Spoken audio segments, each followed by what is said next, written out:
Run chasers, wet balls, impact players, small grounds, big grounds, flat wickets, turning tracks. It's all happening in the Fair Play Super Over. We've got a lot to discuss in this week's Fair Play Super Over. There's a lot of games up until Sunday. 2 double headers again Saturday and Sunday. And I'm going to be making some picks right on here this week. Don't take it as financial advice, or don't take it as fantasy dream league advice. But I'm going to be giving you my wins and losses this week.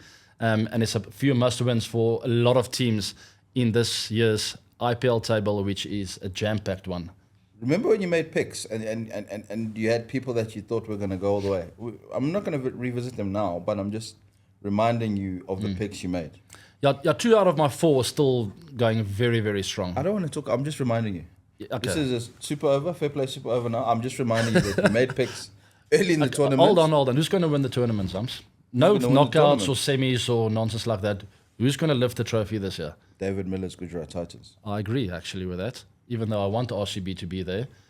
I'm not attached to RCB in that way, so I can say hand on heart. Yeah, but Gujarat I mean it coming from a good place. I just feel there's chemistry in that Gujarat Titans team. I hope they prove me wrong. I really do. And I hope RCB will be there. But with Hardik and the guys, there's just chemistry. It looks difficult to beat those guys at the moment. So they are also my team to lift the trophy this year. Anyway, let's get back to a game that I watched recently, RCB Mumbai Indians. Wankhede Stadium. If you are on the fantasy leagues and you are picking your teams and your players, you would have realized after 20 overs that RCB is definitely going to win that game.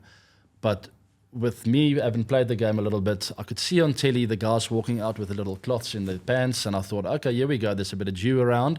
We know Wankhede Stadium is small. It's a flat wicket. It's difficult to defend.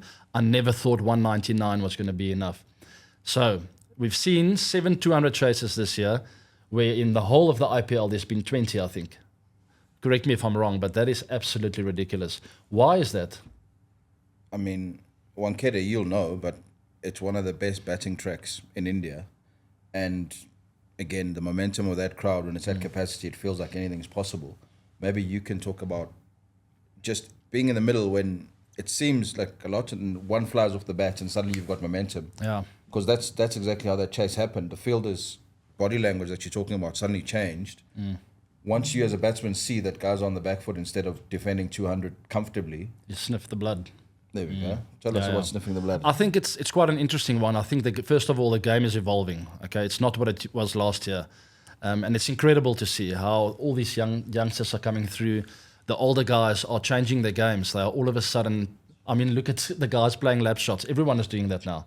It's not just the 1 or 2 in a team anymore. We see Faf du Plessis doing it on a regular basis. We see Sky, who, by the way, is my man of the week. He's found his form again. He went through a bit of a patch, but now he's back with a vengeance, and it's great to see that.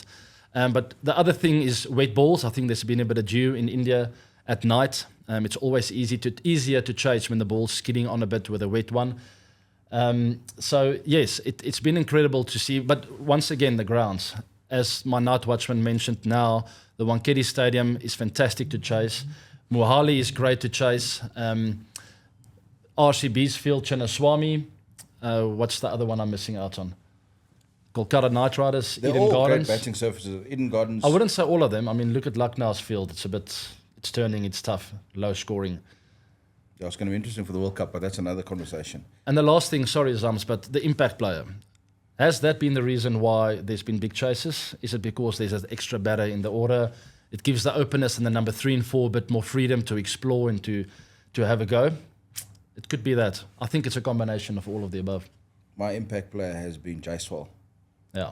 He spent the winter in the gym, and you can see the difference in the way that he hits the ball through the line. He's got every shot in the book. And his life story is flipping unbelievable. The IPL changes lives. And that guy went from selling Panapuri to winning games for Rajasthan Royals in IPL. It's amazing. It is remarkable, and I think a lot of credit's got to go to Josh Butler as well. It's always nice for a youngster like that who's been a little bit lost to all of a sudden find a very experienced, down-to-earth, very talented player at the other end as well. And if you have that combination going, that chemistry, you feel at home and your true talent comes out. And Jaiswal certainly showed that. But my pick of the week is still Sky. I mean, the guy is he looks unbeatable. When he gets going, He literally hits the ball wherever he wants to, and it's just a joy to watch. So keep your eyes on Surya Kumayara for the rest of the tournament, because the Mumbai Indians are not far away from qualifying for the knockouts. I think to be safe, they need 2 out of 3 wins for the last 3 games. Maybe all 3, depends on net run rates and all of that. It's a very, very entertaining table we've got there. Zams, I see that every single team can still qualify for the knockouts. Pretty much. I want to touch on some friends of yours and maybe some friends of mine who are not seeing a lot of action at the moment, and how tough it is to change when your team's on contention and you're winning. Guys like Quinny have been twiddling thumbs. Quite a few South Africans this year, actually. Sitting on the sidelines, twiddling thumbs, not getting a game. And how tough is that? You didn't have that problem. It's very, very difficult for me to watch Quinton de Kock sit on the side of the field. I mean, he's one of the most talented batters I've ever seen in my life. He can win any game of cricket from anywhere. He's fantastic behind the stumps. He's a captain's dream with regards to information about field placings, bowling changes, wet fields, all sorts. It's tough to watch him. I know it's the dynamic of the tournament.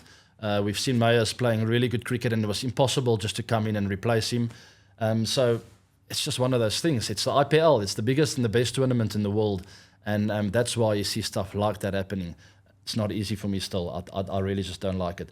It actually takes me to another point I wanted to discuss with everyone out there. It's hot on the lips of all the cricket lovers around the world. Are the IPL players getting paid enough?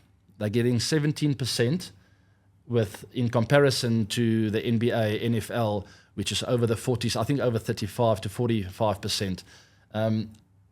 It leaves, in my opinion, a window open for other tournaments, other leagues to possibly compete with the IPL, maybe even steal a little bit from them, which I hope won't happen. But if you leave a door open, things start happening.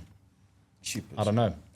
It's a 17% of a hell of a lot of 100%. It's not enough, that's for sure. I mean, the cricketers are so happy because they're still earning good money with compared to what they used to back in the day. I was over the moon. It changed my life completely. It's not that we're ungrateful or anything, but if you compare it to other sports around the world, the IPL players are highly underpaid. It's just one of those things.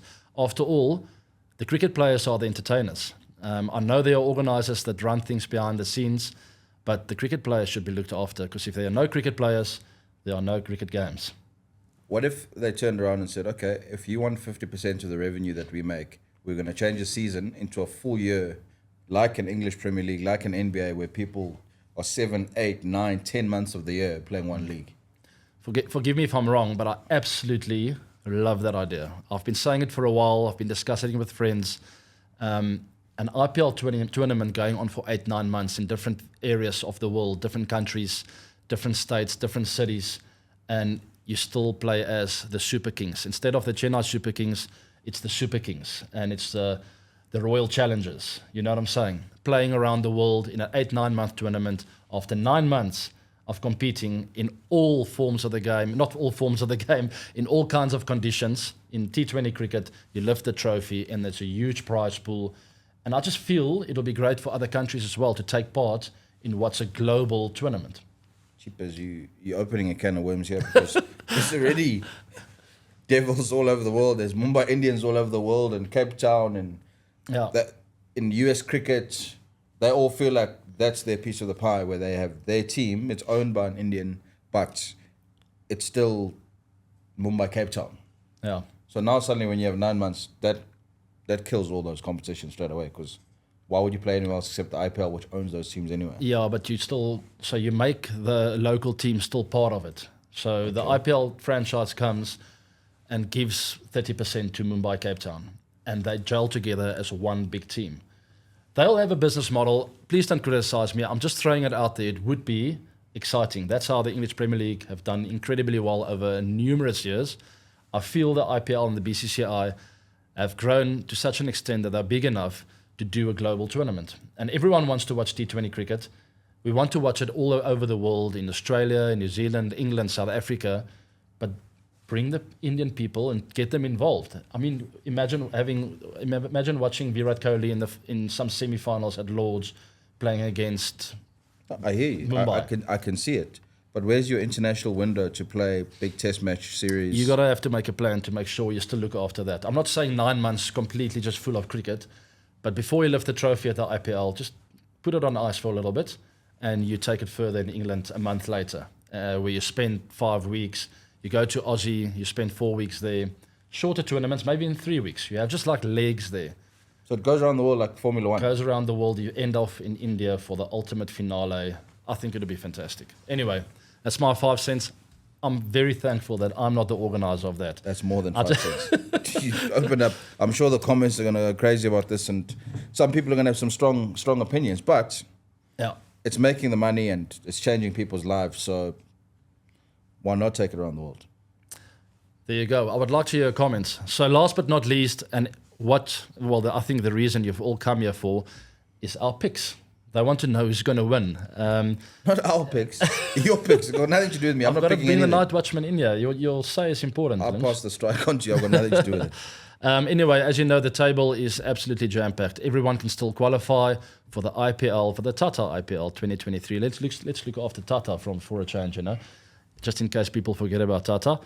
The picks of the week: Friday, 12 May, it's Mumbai Indians and the Gujarat Titans. But it's at the Wankhede Stadium. Mumbai Indians with a lot of momentum, but they're playing against the former champions. That is a tough pick. It really is. I'm going to go with the Gujarat Titans because I feel they're going to win the tournament. Unless they rest some players, but that's my pick. Saturday, 13 May, Sunrise, it's a double-header. Sunrisers, Hyderabad, Lucknow, Super Giants in Hyderabad. It's a must-win for both these teams, and it's a tough one. I think the Sunrisers are going to win there. I love the fact that Adam Markran's captain, Heinrich Klaassen, in the form of his life. I think there's enough experience there, even though they're still a youngish team. They've got a bit of momentum after winning that last game. It's the Sunrisers for me in that first leg of the doubleheader. The Capitals will be playing Punjab Kings in Delhi in the second leg that evening on Saturday. Another tough one. Oh my goodness. Capitals got to win 4 in a row to qualify, but I do think the Punjab Kings will not win that one. I'm going to go with the Delhi Capitals. I think they're finding a bit of form. Sunday, another doubleheader. Sunday, 14 May, Rajasthan Royals again against RCB, my RCB in Jaipur. Must I be truthful or? Let's be honest. I'm gonna go with RCB. They like to be pushed into a corner. They are probably going to have to win all 3 games. It's away from home against Rajasthan Royals. I've said earlier that Rajasthan will lose in Eden Gardens, so they'll come with no confidence. I think RCB is going to win that one on Sunday. And the second leg, the CSK against KKR in Chennai. It's all the way CSK. It's one of my favorite teams of this tournament. For this year's IPL, and I think they will be very close to that final come the end of the tournament. So it's CSK with that second leg. And that is the conclusion of the 360 show, the conclusion of the Fair Play Super Over. And I really hope you enjoyed your time. Thank you very much, Night Watchman. Thanks for commenting about my health. Thanks, Abby. Thanks. You're not too bad, bud. You're right. You've stopped drinking. I mean, it's a great effort. Speaking of people in the corner, did you see Virat and Karl Myers going at it at the end of that game, RCB? That shows that people care. It's actually Gautam Gambhir. I'm not. Look, obviously, I'm on Virat's side. I mean, I knew that before I asked the question.